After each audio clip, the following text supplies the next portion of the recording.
Theme है उसके बारे में कहते हैं कि जो वेस्टर्न सिविलाइजेशन है उसका टेंडेंसी रहा है, प्रवृत्ति रहा है एडॉप्ट करने का मटेरियलिटी। मटेरियलिटी मीन्स कि भौतिकवादी जीवन का उन लोग काफी शौकीन रहे हैं। वो ऐसो आराम ज्यादा पसंद करते हैं। तो वही कि the western civilization which has the tendency to privilege materiality can not match the Indian civilization that elevates the moral being. कि उन लोग का जो भौतिकवादी जीवन है वो हमारे भारतीय सिविलाइजेशन जो कि चरित्र पर फोकस करता है, हमारे नैतिकता पर फोकस करता है, वो कभी मैच नहीं कर सकता है। कभी हम वो लोग तुलना नहीं कर सकते हैं। ऐसा इस चैप्टर में वो चर्चा करते हैं। अब हम लोग टेक्स्ट के तरफ बढ़ेंगे कि वो क्या कहते हैं और हम लाइन बाय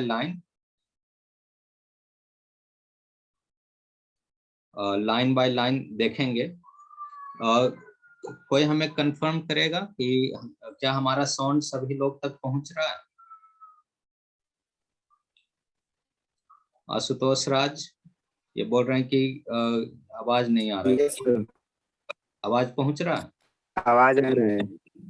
यस, आवाज आ रहा है। ठीक है, okay. Then now move to the text. Gandhi ji कहते हैं I believe that the civilization India has evolved is not to be beaten in the world. Gandhi ji कहते हैं कि मैं ऐसा विश्वास करता हूँ जो भारतीय सभ्यता जिस रूप में विकसित हुआ है वो पूरे दुनिया में कभी डिफीट नहीं हो सकता है। यहाँ पे बीटेन का मतलब डिफीट हो सकता है या कि वो पीछे नहीं रह सकता है। कि ऐसा उनका विश्वास है कि भारतीय सभ्यता इस प्रकार से विकसित हुआ है जो वो किसी दुनिया के दूसरे सभ्यताओं से कभी पीछे नहीं रह सकता है। यहाँ पर बीटन का लिटरल अर्थ तो पीटना होता है, लेकिन इसका ये होगा कि डिफीट के सेंस में हम इस्तेमाल समझ सकते हैं। Nothing can equal the seeds sown by our ancestors। और दुनिया के जो भी सिविलाइजेशंस है वो हमारे सिविलाइजेशंस का मैच नहीं कर सकते हैं। प्लस कि जो हमारे एंसेस्टर्स के द्वारा सीड्स सोन किए गए हैं वो भी दूसरे जो सभ्यताएं हैं वो मैच नहीं कर सकता है। यहाँ पर ये अर्थ हुआ कि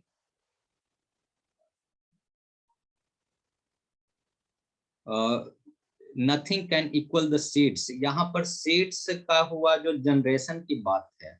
सीड्स से यहाँ पर हम जनरेशन की बात करेंगे कि वो जनरेशन की बात कर रहे हैं कि जो एंसेस्टर जो पूर्वज हमें देकर गए हैं, जो पीढ़ी देकर गए हैं वो और दूसरे जो सभ्यताएं हैं वहां के पूर्वज शायद ऐसा करके नहीं गए हैं।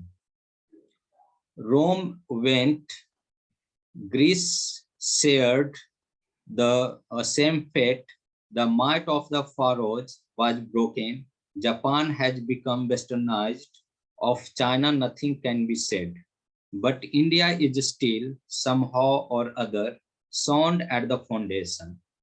वो दुनिया के जहाँ पे पुराने सिविलाइजेशंस थे जो एक समय अपने सभ्यता अच्छे मजबूत सभ्यता के लिए जाने जाते थे, आज उनका स्थिति अच्छा नहीं है, या कहेंगे कि आज वो बिखर गए हैं।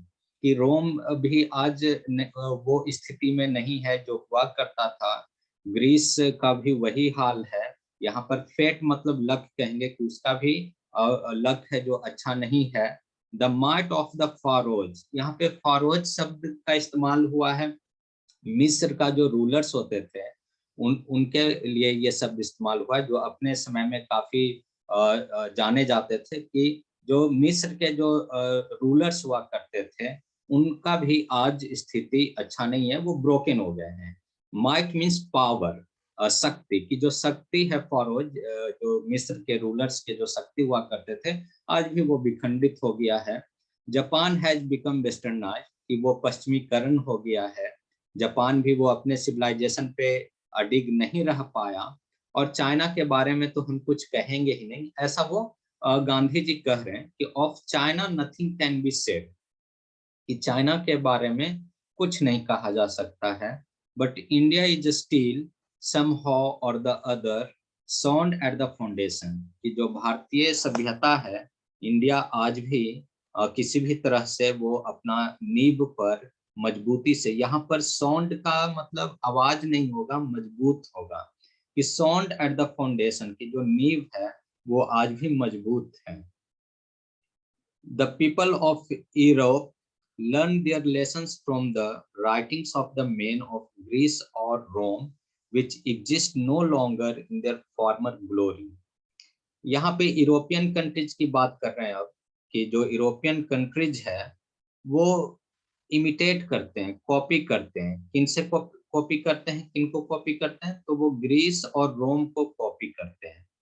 कि वहाँ जो भी चीजें हैं उनको वो कॉपी करते हैं। और कॉपी तो करते हैं, लेकिन आज उसका क्या स्थिति है कि ग्रीस रोम तो आज अपने फाउंडेशन पे अपने जगह पर नहीं है। और इस तरह से कि जो यूरोपियन कंट्रीज है, जो ब्रिटिश हुए हैं या और दूसरे जो कंट्रीज हुए हैं, वो उनका कॉपी कर रहे हैं और ये सोच रहे हैं कि जो गलतियां उनके द्वारा किया गया है वो गलती हम ना दोहराएं। In trying to learn from them, the Europeans imagine that they will avoid the mistakes of Greece and Rome, कि ग्रीस और रोम जो गलतियां किया है उसको हम अवॉइड करेंगे, दोहराएंगे नहीं। और इस तरह से उनका काफी पिटिएबल कंडीशन है, काफी दयनीय स्थिति है, कि such is their pitiable condition. तो इस प्रकार से वो दुनिया के दूसरे दूसरे देशों से भारतीय सभ्यता को तुलना करते हैं कि कैसे कालांतर में वो लोग आए और गए। उन लोग अपने साउंड जो फाउंडेशन उनका सिविलाइजेशन का वो नहीं बना रहा। नेक्स्ट वो पैराग्राफ में कहते हैं कि in the midst of all this India remains immovable and that is her glory, कि इन सबों के बीच इंडिया रिमेन्स इमूवेबल, कि इंडिया जो इंडियन सिविलाइजेशन है वो इमूवेबल है, फर्म है, फिक्स है, कि वो अपना मूल रूप में ज्यादा परिवर्तन नहीं ला पाया है। And that is her glory, और यही इसका सुंदरता है, गौरव है। It is a charge against India that her people are so uncivilized, ignorant and stolid that it is not possible to induce them to adopt any changes. ये कह रहे हैं कि it is a charge against India, कि भारत के खिलाफ या भारतीय लोगों को ऊपर प्रश्न चिन्ह लगाया जाता है कि यहाँ के लोग अनसिविलाइज्ड हैं, बहुत ही अनसिविलाइज्ड हैं और इग्नोरेंट हैं। इग्नोरेंट हैं, वो सीख नहीं सकते हैं, मंदबुद्धि हैं। स्टोलिड मीन्स मंदबुद्धि, कि वो कुछ सीख नहीं सकते हैं, ऐसा उनका कहना है। ये ब्रिटिश लोग ऐसा कहते हैं कि it is a charge against India that her people are so uncivilized, कि भारतीय लोग अनसिविलाइज्ड हैं, असभ्य हैं, इग्नोरेंट हैं, अज्ञान हैं, एंड स्टोलिड मंदबुद्धि हैं, that it is not possible to induce them to adopt any changes, कि ये संभव ही नहीं है कि इन लोग को किसी भी प्रकार से परिवर्तन किया जा सकता है। इन लोग परिवर्तन चाहते ही नहीं है, ऐसा उन लोग भारत और भारतीयों पर प्रश्न चिन्ह लगाते हैं। It is a charge really against our merit, Gandhi ji लेकिन आगे कहते हैं कि ये जो चार्ज है ये हमारे मेरिट पे है, ये हमारे योग्यता पर है। What we have tested and found true on the anvil of experience, we dare not change. Gandhi ji आगे ये कहते हैं कि ऐसी बात नहीं है कि हम लोग बदलाव नहीं कर सकते अपने आप में, लेकिन जो अनुभव रहा है, एनविल मीन्स ये कि जो लोहार का जो बड़ा सा जो लोहा होता है जिस पर छोटे लोहे रखकर पीटते हैं हथौड़ी की मदद से, उसको एनविल कहते हैं। कि जो एनविल ऑफ एक्सपीरियंस है, कि जो हमारा अनुभवों का ये जो दौर रहा है, इससे हमें ये सीखने को मिलता है कि हम लोग को चेंज नहीं होना है, चेंज होने के लिए हिम्मत नहीं दिखाना है, कि we dare not change. Many thrust their advice upon India and she remains steady. कि बहुत सारे ऐसे हैं जो एडवाइस देते हैं, सलाह देते हैं, लेकिन फिर भी सी रिमेन्स स्टडी, कि इंडिया रिमेन्स स्टडी, कि अपने वो मूल अवस्था में है, जिस अवस्था में वो था उसी अवस्था में है, उसमें कोई परिवर्तन नहीं हुआ है। दिस इज हर ब्यूटी, और यही कांस्टेंट जो स्थिरता है हमारे सभ्यता का, यही इसका सुंदरता है। It is the sheet anchor of our people, और यही जो है सुरक्षा का एक आशा है। ये जो सुरक्षा का अनुभूति, सीट एंकर यहाँ पर जो है वो सुरक्षा के लिए इस्तेमाल हुआ है, कि ये हमारा सुरक्षा का एक आशा है।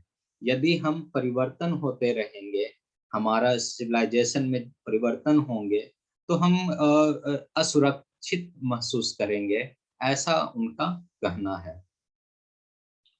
वो आगे कहते हैं,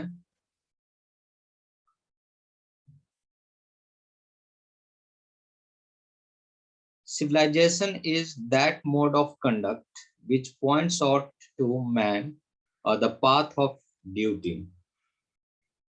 कि civilization एक जरिया है जिसके तहत लोग अपना कर्तव्य को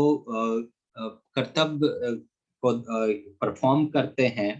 conduct which points out to man the path of duty, कि ये रिमाइंड करवाता है लोगों को कि क्या लोगों का ड्यूटी है, उसके लिए वो रिमाइंड करवाता है। Performance of duty and observance of morality are convertible terms. कि यहाँ पर वो सीधा सीधा ये कहते हैं कि जो हमारा सभ्यता है वो ये चीज बताता है कि मानव का क्या ड्यूटी है, ये हमें रिमाइंड करवाता है, दिखाता है। और इसी को हम जब ऑब्जर्व करते हैं तो मोरालिटी को प्राप्त करते हैं, नैतिकता को प्राप्त करते हैं। कि जब हम अपने ड्यूटी को ध्यान में रखते हैं, अपने कर्तव्य को ध्यान में रखते हैं, तो हम ये पाते हैं कि हम जो नैतिकता है उसका भी साथ ही पालन कर रहे हैं। और to observe morality is to attain mastery, और जब हम मोरालिटी को अटेन करते हैं तो हम ये पाते हैं कि हमारे दिमाग और इच्छाएं, minds and patience, patience means इच्छाएं, कि हम अपने दिमाग और इच्छाओं पर कंट्रोल कर पाते हैं।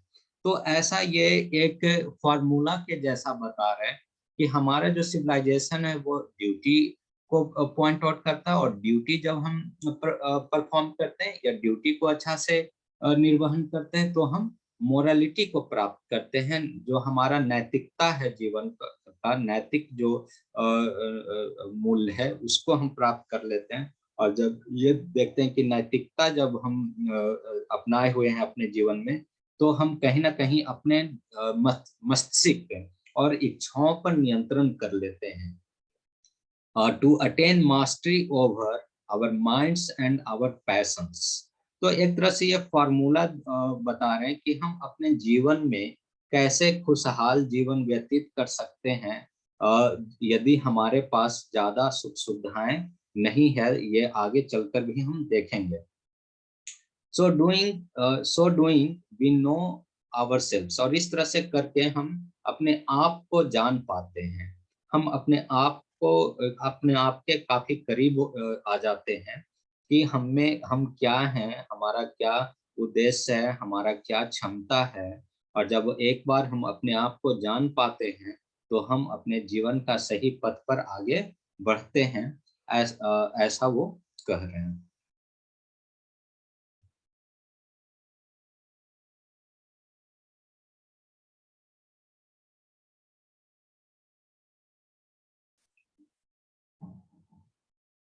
In this definition, if this definition be correct, then India, as so many writers have shown, has nothing to learn from anybody else, and this is as it should be.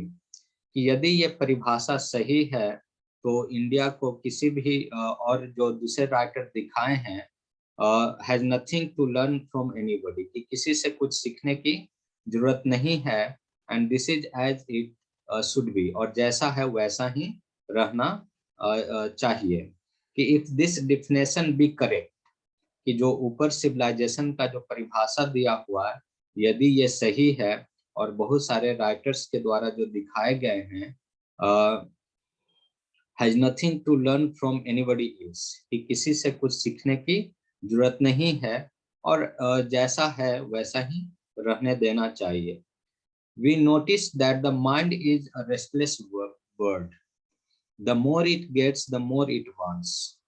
कि हम लोग ये notice करते हैं कि mind जो है वो एक रेस्टलेस बर्ड है, इसे जितना मिलता उतना और इच्छाएं जागृत हो जाता है, ऐसा वो कहते हैं। एंड स्टिल रिमेन्स अनसेटिस्फाइड, और फिर भी वो संतुष्ट नहीं हो पाता है। वो क्या कहते हैं, we notice that the mind is a restless bird, कि माइंड कभी वो स्थिर नहीं हो सकता है। माइंड हमेशा वो ये काफी चंचल है। ये जितना सुख सुविधाओं से इसे परिपूर्ण किया जाएगा और सुख सुविधाओं का ये डिमांड बनाए रखेगा, ऐसा वो कहते हैं, और कहते हैं कि ये कभी संतुष्ट नहीं हो सकता है। The more we indulge in our passions, the more unbridled they become. कि जितना हम अपनी इच्छाओं में संलिप्त होंगे उतना इच्छाएं और अधिक बढ़ता चला जाएगा, ऐसा वो कहते हैं। कि जितना हम अपने इच्छाओं में संलिप्त होंगे उतना हमारा इच्छाएं और बढ़ता चला जाएगा। कि the more we indulge in our passions, the more unbridled they become. Unbridled means multiply, कि हम अपने इच्छाओं में जितना संलिप्त होते हैं हमारी इच्छाएं और भी मल्टीप्लाई करता है। ये नहीं कि ये चीज हम आज से हम हमारे पास मोबाइल फोन हो गया तो हम यहाँ तक सीमित हो गए, ऐसा जरूरी नहीं है कि हम कल फिर टैब और आगे फिर लैपटॉप का भी डिमांड कर सकते हैं, या हमारे मन में इच्छा हो सकता है। ये ऐसा हो सकता है, ये जरूरी नहीं है कि हम एक वस्तु से संतुष्ट हो जाएं। तो इसीलिए वो कहे हैं कि the more we indulge in our passions the more unbridled they become, कि जितना हम अपने इच्छाओं में संलिप्त होंगे उतना ही हमारे इच्छाएं मल्टीप्लाई होगा। Our ancestors therefore set a limit to our indulgences, कि इसीलिए हमारे पूर्वज एक सीमा रेखा बनाकर रखे थे। हमारे इच्छाओं को वो खुले नहीं रखे थे, बल्कि इच्छाओं को बंधन में रखे थे कि आपका एक सीमा रेखा है, उससे आगे नहीं बढ़ना है। They saw that happiness was largely a mental condition, कि हमारे पूर्वज ऐसा मानते थे, ऐसा सोचते थे कि हैप्पीनेस जो है वो हमारा मेंटल कंडीशन है, हमारा मानसिक मनोदशा है, मानसिक स्थिति है। ये कोई बाहरी वस्तुओं से इसका कोई लेना देना नहीं है, ऐसा पूर्वज मानते थे। अब वो अगले पैराग्राफ में कहते हैं कि a man is not necessarily happy because he is rich or unhappy because he is poor, कि एक आदमी खुश है ऐसा इसलिए नहीं कि वो धनी है, और अनहैप्पी इसलिए नहीं कि वो पुअर है। तो यहाँ पर कहने का जो तात्पर्य है वो ये है कि becoming rich and poor, becoming rich does not depend on our to be happy. कि धनी होना इस बात पर निर्भर खुश रहना इस बात पर निर्भर नहीं करता कि हम धनी हैं तो खुश हैं, ये कोई जरूरी नहीं है कि a man is not necessarily happy because he is rich or unhappy because he is poor. The rich are often seen to be unhappy, the poor to be happy. कि अधिकांशतः जो रिच हैं वो देखे जा सकते हैं अनहैप्पी, और जो पुअर हैं वो हैप्पी अक्सर दिख जाते हैं. Millions will always remain poor, कि काफी संख्या में लोग आज भी गरीब हैं. Observing all this our ancestors dissuaded us from luxurious and pleasures, कि इसीलिए हमारे जो पूर्वज हैं वो हमें लिमिट करते हैं, वो हमें हतोत्साहित करते हैं कि आप लग्जरियस और प्लेजरेबल जीवन के पीछे न भागे, आरामदायक और ऐसो आराम वाले जीवन का आदि न बने. इसीलिए हमारा एंसेस्टर डिस्करेज करते हैं. We have managed with the same kind of law as existed thousands of years ago, कि हम बहुत सालों तक उसी हल का इस्तेमाल करते आए हैं जो आज से हजारों वर्ष पहले इस्तेमाल में हुआ करते थे. We have retained the same kind of cottage that we had in former times, and our former times and our indigenous education remains the same as before. कि हम लोग we have retained the same kind of cottage, कि उसी प्रकार का जो cottage है बहुत सालों तक बहुत बाद तक हम उसका इस्तेमाल करते रहे हैं, and that we had in former times, and our indigenous education. Indigenous education means local शिक्षा. Indigenous education remains the same as before, कि जो स्थानीय शिक्षा है वही जो पहले पढ़ाया जाता था आज भी लोगों को पढ़ाया जा रहा है. यहाँ पर इंडिजिनस एजुकेशन से ये मतलब है कि जो क्षेत्रीय शिक्षा, कि आप अपने आसपास के चीजों को जाने, अपना भौगोलिक दशा को जाने कि आप जिस क्षेत्र में रह रहे हैं उसका भौगोलिक दशा क्या है, जलवायु कैसा है, तब जाकर के बहुत सारे ऐसे ऑक्यूपेशंस होगा जो आप अपना सकते हैं, जो कि आपके क्षेत्र में वो फिट हो सकता है और आपको रोजगार का साधन वो बन सकता है. इसीलिए Gandhi ji local education, indigenous education पर ज्यादा फोकस करते हैं और वो कहते हैं कि रोजगार का ये माध्यम बन सकता है. We have had no system of life coding competition. Life coding का मतलब होता है destroying life gradually, कि हमारे यहाँ ऐसा कोई सिस्टम नहीं है जो कि हम अपने जीवन को ही खराब कर दें. यहाँ पे जीवन को खराब कर देने का यह तात्पर्य है कि हमेशा से जो भी ये चीज लिखा हुआ है हम एक तुलनात्मक अध्ययन करेंगे वेस्टर्न सिविलाइजेशन से और इंडियन सिविलाइजेशन से. तो उनका कहना है कि जो वेस्टर्न सिविलाइजेशन है वो लाइफ जीते नहीं है बल्कि लाइफ को घसीटते हैं, और हम लोग के यहाँ लाइफ घसीटने का कोई ऐसा सिस्टम नहीं रहा था. हम अपने जीवन को जीते हैं, अपने तरीके से जीते हैं. We have had no system of life destroying, इसको लाइफ डिस्ट्रॉइंग कहेंगे कंपटीशन, कि उन लोग विज्ञान के क्षेत्र में इस हद तक कंपटीशन के होड़ में लगे हैं जो कहीं ना कहीं उसका जो अल्टीमेट रिजल्ट होगा, जो परम परिणाम होगा, उसका मानव सभ्यता को खतरा में डालने वाला ही होगा. ऐसा वो सोच करके वो कहते हैं कि हमारे यहाँ लाइफ कोटिंग कंपटीशन नहीं है. Each followed his own occupation or trade and charged a regular wage, कि यहाँ पर हर एक लोग अपना ही वो पेशा होता है, उनका अपना व्यापार होता है, और उनका जो मेहनताना होता है वो बहुत ही नियमित वेज होता है, बहुत ही मॉडरेट वेज होता है। वो कोई मुंह मांगा या फिर उस तरह का लूटने वाला, चिट करने वाला नहीं है, कि वो अपने हिसाब से। तो यहाँ पर ऑन ऑक्यूपेशन ट्रेड कहीं ना कहीं ये इंडिजिनस एजुकेशन से लिंक्ड है, कि जब हम अपने क्षेत्र को जानते हैं, जब हम अपने क्षेत्र के जलवायु को जान पाते हैं, लोगों के कल्चर, जीवन शैली के बारे में जान पाते हैं, तो कहीं हम उससे अपना ऑक्यूपेशन निकाल सकते हैं, हम अपना पेशा का रास्ता ढूंढ सकते हैं, कि यहाँ का जलवायु के हिसाब से खेती किया जा सके, यहाँ का भौगोलिक दशा है उसके हिसाब से खेती किया जा सके, जो यहाँ के जो कल्चर है उनके हिसाब से कुछ ऐसा पैसा अपनाया जा सके।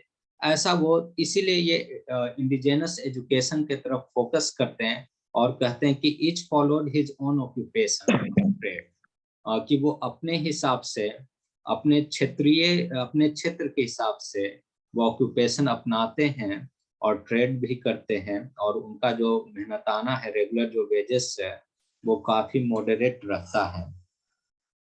It was not sir. It was hello not sir. हाँ बोलो। सर वेज का मतलब क्या होगा?